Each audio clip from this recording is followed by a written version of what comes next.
Okay, so found out something pretty interesting, that you can actually do some painting with the brushes and animate them. So let me go ahead and get into where we can do the brushes. I'm going to use a brush mask actually. I happen to like the way that they work with the paint.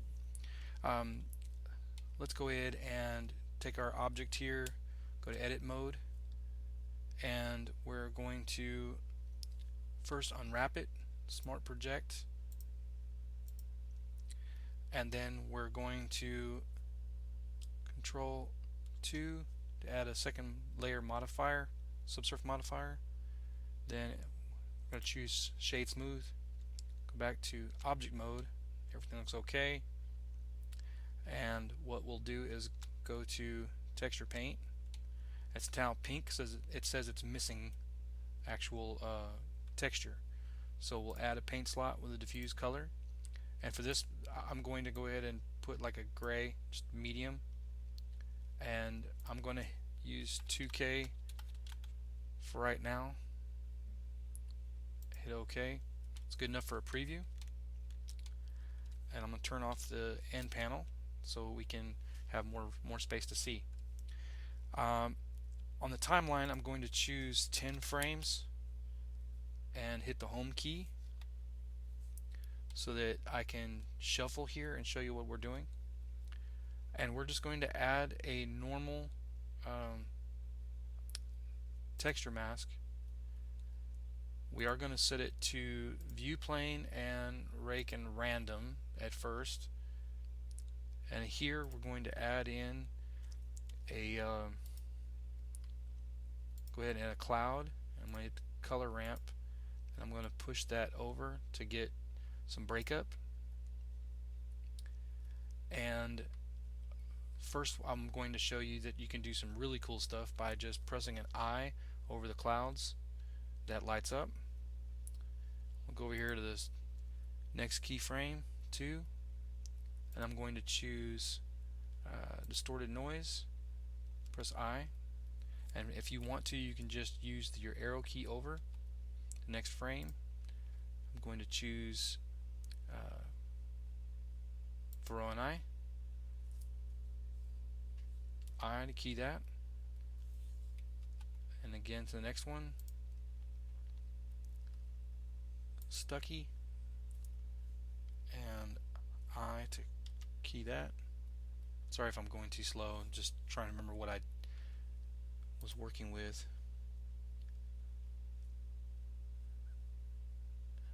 And let me see, marble, and we'll go with that.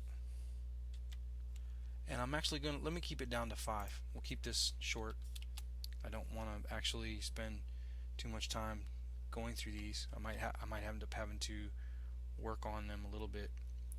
Okay, so since it's on view plane, it's going to line up to however we have it here, and we've got it set up to rake and random. And right now, if we're at the first frame, let me get my pen and my Shift F to get that all the way up, full on. Let's do something with a little bit different color because this isn't showing up. So let me go to the UV image editor, make sure the image is under there, Alt R, that restores that back. On this, let me go ahead and make sure my pressure is turned off on those. I don't want to use those right now. Maybe we can get a better shot of what's going on. So just doing that, you can see it does work with the clouds, and that's normally what you would see. But you can press your arrow key over, you'll see it update here, and then you get a different one, arrow over, different one, arrow over, different.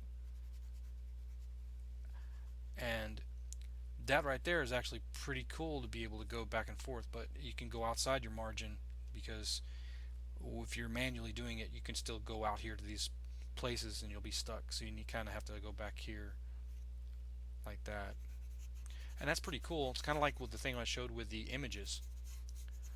But what's cooler still, I'll go ahead and Alt R, bring it back. I'm going to get a color,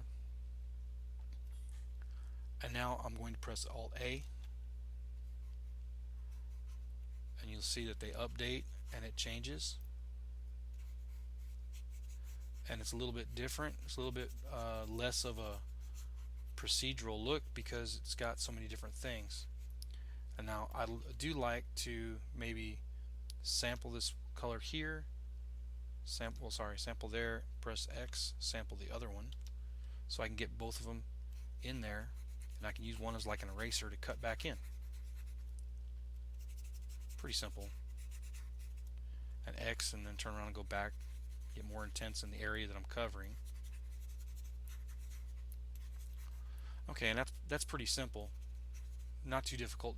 It's might look crazy watching it repeat over here. You can actually just close that down if you need to, but just stop it, get it back to where you want it, and that's looking pretty cool. But I was wondering what would happen if I used an image also. So let me add a couple of frames, and let me go to the end of it and back one.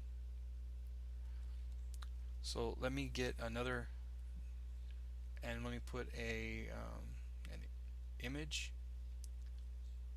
and here we can open an image, and I'll just pick something that's,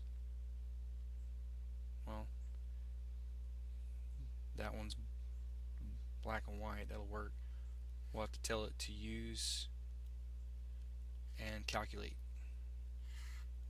Okay, and that will give us something, and we can press I there, so that puts that in there, and we'll go over one more to the 7. Let's get a different one. Well, let's just get a different image, maybe. Now let's get, what was the other one? Oh, the blend. Sorry. Let's go ahead and get a blend, and we'll choose spheric, and there you go. Okay, we'll just try it. Yeah, we'll see what happens. Let's make a stop. Put the stop over. Put the stop there. Let's see what happens. Okay, so that should be soft enough to not be too crazy. But let's just see. We'll go ahead and put an I for keyframe. So now we have 7 frames. We'll go back to the beginning. Alt R over the image to clear it, and Alt A to play. And it does have some pretty crazy stuff going on there. And I didn't even really check on that one, but you can see that there's a lot of different kinds of patterns in there. Okay, so we're dealing with just filling in with mix. What we can do is swap over to, say, multiply, and kind of give a little bit of a break up there. If you're just dabbing it, then you're no longer just filling the whole thing, but you're actually getting some random accidents, happy little accidents, to get some interesting pattern that's, well, lack of pattern, if I'd like to say. Something a little bit more random, more realistic. My chief complaint about procedurals up till now has been that really you can kind of see which ones you're using, but with breaking it up a little bit with these changes and accidental projections and stuff, you really start to get something that's interesting. Okay, and just so we're clear, let me go to my paint area, and let's open a new image, and I'm going to have to go back to my default object mode, A, deselect, go back to paint so I can not have the UVs.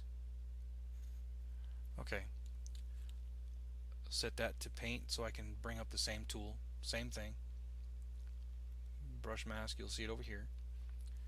and you can change this to a timeline, or you don't have to. If you just remember your shortcut, it's Alt A, and we need to turn it back to mix.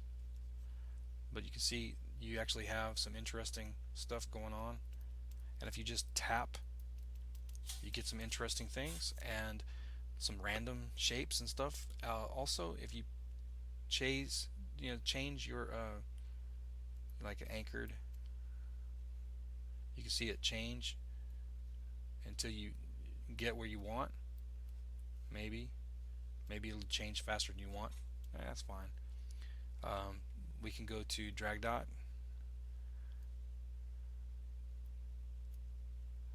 and it slows up a little bit, but depending on where you're at,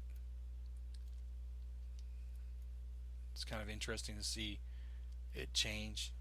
It's kind of exciting, really, to see the animation going on. And I checked. Unless somebody wants to correct me, you cannot do this in Photoshop. Sorry, bud. No, they don't have everything. Okay, and that's about it. I'll say that that's about all I can cover, and hopefully you get something out of this. Talk to you later.